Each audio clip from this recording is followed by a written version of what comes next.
பால் சொல்லுங்க.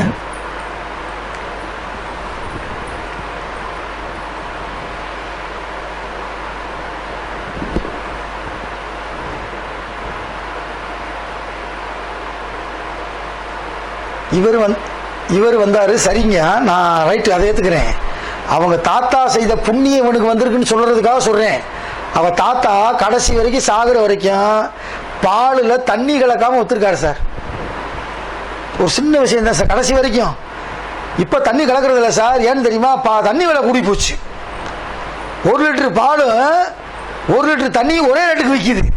அதனால எவனுக்கு இப்ப தண்ணி கலக்கிறது இல்லை நம்ம ஊர்ல. அப்ப பாருங்க, ஒரு சின்ன விஷயம் தாத்தா செய்தது இவனுக்கு எவ்வளவு பெரிய யோகத்தை தந்தது. உலகத்தில் திறமை புலமை எதுவுமே கிடையாது. 2ஆம் இடத்தில் சுக்கிரனும் புதனும் இருந்தால் அவன் பாடகனாக மாறி விடுவான். கிரக அமைப்பு தான். அப்ப என்ன சொல்றான்? நீ புண்ணியம் பண்றா, உன் பிள்ளைக்காக எது சேர்க்காதரா. இன்னைக்கு பாவத்தை சம்பாதிச்சுட்டு பணத்தை சம்பாதிக்கிறோம். எதுக்கு? பிள்ளை குட்டி நல்லா இருக்கணும்னு. ஜோதிடத்தை முழுமையாக புரிந்து கொண்டவன், தெரிந்து கொண்டவன் ஒருபோதும் பாவ செயலை செய்ய மாட்டான். புண்ணியம் புண்ணியம் புண்ணியம் என்று தேடிக்கொண்டே இருப்பான். 32 வகையான தானத்தை சொல்றான் மூல நூல்ல. 32 வகையான தானம். நமக்கு தெரிஞ்சது பூரா ஒரே தானம், அன்னதானம். இந்த தானம் மட்டும் தான் தெரியும்.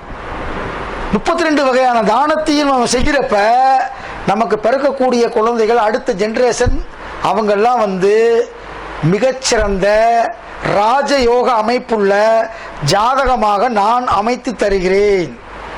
நீ சேர்க்க வேண்டியது பணம் அல்ல, புண்ணியம். 4 பேருக்கு நல்லது செய்யி, உனக்குன்னு வச்சுக்கிறாத அப்படின்னு சொல்லி அந்த கான்செப்டை எவன் புரிஞ்சுக்கிறானோ அவனுக்கு இறைவன் தனக்கு பிறக்கக்கூடிய குழந்தைகளா பிறக்கும். 5ஆம் இடத்துல குரு சந்திரன் செவ்வாய் இருந்தால் குழந்தை பிறக்காது சார். 5ஆம் இடத்தில் குரு சந்திரன் இணைந்திருந்தால் குருச்சந்திர யோகம் என்று பீத்தக்கூடாது. 7ஆம் இடத்தில் குரு சந்திரன் சேர்ந்திருந்தால் பீத்தக்கூடாது. கிழவனை மாலையிட்டு அழைத்து வருவாள். 7ஆம் இடத்துல குரு சந்திரன் இருந்தால் வம்ச நாசம். குரு சந்திரன் சேர்ந்திருந்தாலே குருச்சந்திர யோகம் குருச்சந்திர யோகம் அப்படி சொல்லக்கூடாது. 5ஆம் இடத்துல குருவும் சந்திரன் சேர்ந்திருந்தால் சிறப்பு. கூட செவ்வாய் சேர்ந்துட்டா வம்சம் முடிஞ்சு, குழந்தையே கிடைக்காதுங்கிற. அப்ப 5ஆம் இடத்துல எவ்வளவு விஷயம் இருக்கு. எத்தனை கோடி செலவு பண்றாங்க சார். பல கோடீஸ்வர வீட்டு பிள்ளைகள் இன்னைக்கு குழந்தை இல்லாம இருக்காங்க சார். குழந்தைக்காக இந்த எங்க வீட்டுல 100 மீட்டர் 15 லட்சம் செலவு பண்ணி இதுவரை குழந்தை இல்லை.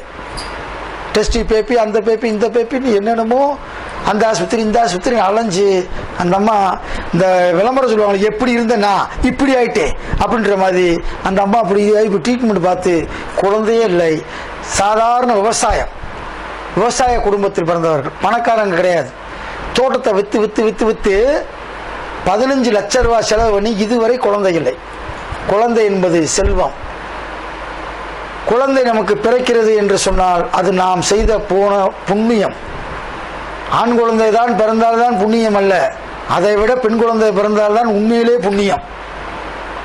சரவணா சார், வருத்தப்படாதீங்க.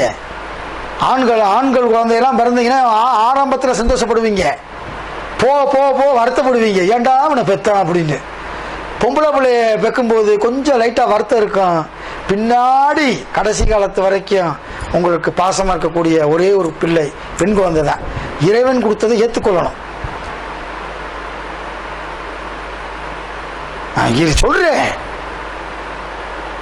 சொல்றேன் சில பேர் எல்லாமே பொம்பளை பிள்ளையா பிறந்துருச்சுன்னு வருத்தப்பட தேவையில்லை. இறைவன் கொடுத்ததை தடுக்க முடியாது, தடுக்க நினைப்பதை யாரும் கொடுக்க முடியாது. ஓகேவா சார்? 8ஆம் அதிபதியா 5ஆம் அதிபதி பரிவர்த்தனை ஆனால் குழந்தை இல்லை சார். நல்லா கேட்டுக்குங்க. 8ஆம் அதிபதி 5ஆம் அதிபதி பரிவர்த்தனை யோகமே 2 வகை இருக்கிறது. அவயோக பரிவர்த்தனை, யோக பரிவர்த்தனை, அவயோக பரிவர்த்தனை. இதெல்லாம் அவயோக பரிவர்த்தனை. 8-5 பரிவர்த்தனை ஆகியிருந்தா அந்த குழந்தையே கிடையாது, தூக்கி போட்டுருங்க. அவ்வளவுதான். ஜாதகத்தில் சொல்லிருங்க, ஐயா இந்த பிள்ளைக்கு குழந்தை பாக்கியம் கிடையாது, பரவாயில்லையா அப்படின்னு சொல்லிடணும். இப்ப நல்லா கவனிங்க, இன்னொரு கேள்வி கேட்கிறேன். இந்த கேள்வி சிம்பிளான கேள்வி தான், யார் சொல்றான்னு பார்ப்போம். ஒரு குழந்தை பிறப்பதற்கு கணவன் மனைவி ஜாதகத்தில் யாருக்காவது ஒருத்தருக்கு குழந்தை பாக்கியம் இருந்தாலும் குழந்தை பிறக்கும். இது உங்களுடைய கருத்து என்ன?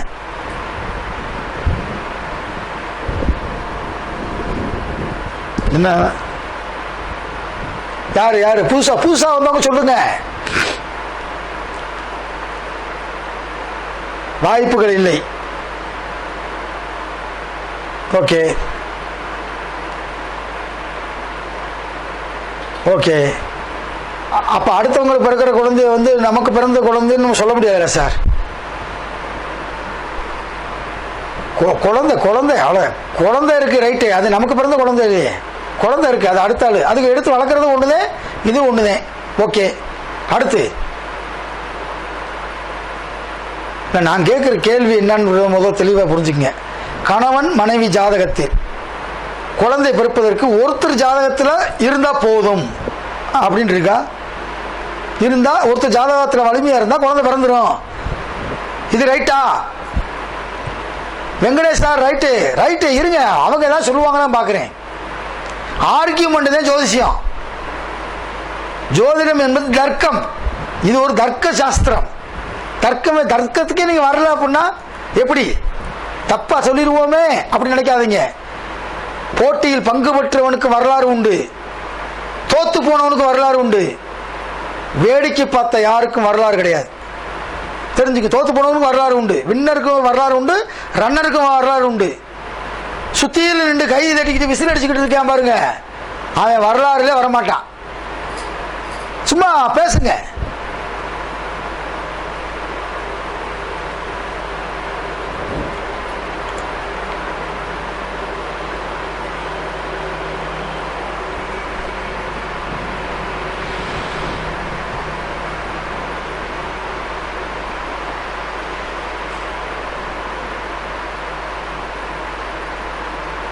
ஐயா நன்றி நன்றி நன்றி. அறிவியல் ரீதியாக ஐயா சொன்னதை ஏற்றுக்கிறேன், ரொம்ப சந்தோஷம். கரெக்டு அவர் சொல்வது.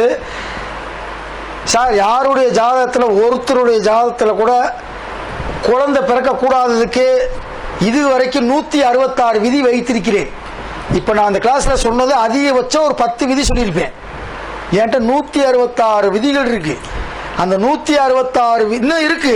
நான் எழுதி மூல நூல்ல இருந்து சாறு பிழிஞ்சு கிட்டத்தட்ட 80 புத்தகத்தை படிச்சு அதுல இருந்து குருவி சத்த மாதிரி சேர்த்து வரிசையா வச்சிருக்கேன். எங்க அந்த நோட்டு? இந்த காட்டுறேன் பாருங்க, இந்த இருக்கு பாருங்க அந்த நோட்டு, வரிசையா எழுதிருக்கேன் பாருங்க. இது பூராமே குழந்தை பாக்கியம் இல்லாதது. இதுல ஒரு சூத்திரம் அப்ளிகேபிள் ஆனாலும் குழந்தை பாக்கியம் கிடையாது. அப்ப குழந்தை வாக்கியம் இருக்கிறா இல்லையா நீங்க எப்படி ஈஸியா கண்டுபிடிப்பீங்கன்னா, 5ஆம் இடத்தின் அதிபதி 6 8ல வந்தாலோ, அஸ்தமனம் அடைஞ்சிட்டாலோ, நீசமாயிட்டாலோ குழந்தை வாக்கியம் இல்லை. இந்த ஒண்ணுதான் எல்லாத்துக்கும் தெரியும். அதை வச்சு நம்ம வண்டி ஓட்டவே முடியாது. டிஷனா இருக்கு. இப்ப இது தெரியுமா உங்களுக்கு?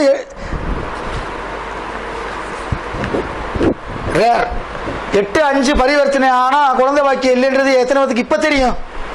சார், நான் இப்பதான் தெரிஞ்சுக்கிட்டேன் அப்படின்னு சொல்லுங்க அப்போ. இல்ல எனக்கு ஏற்கனவே தெரியும் 8-5 பரிவர்த்தனை குழந்தை வாக்கியம் இல்லைன்ற சொல்லுங்க அப்போ. யார் யாரு பேரை சொல்லுங்க.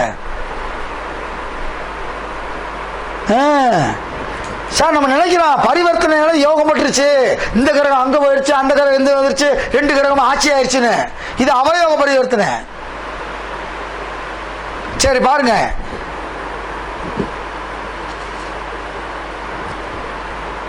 பாருங்க அத இந்த மாதிரி 166 விதிகளை வச்சிருக்கேன். இது எல்லாமே உங்களுக்கு அனுப்பி வைக்கிறேன். நான் வாட்ஸ்அப் குரூப்ல அனுப்புறேன்.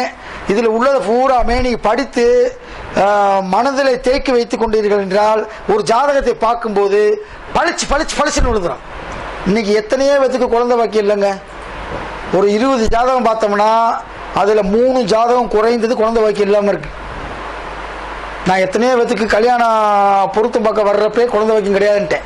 இப்ப சமீபத்தில் போன ஒரு 10 நாளைக்கு முன்னாடி ஒரு டாக்டர் MBBS MS DGO குழந்தையை பெற்றெடுக்கும் மருத்துவர், நல்லா கவனிக்கீங்க, DGO அந்த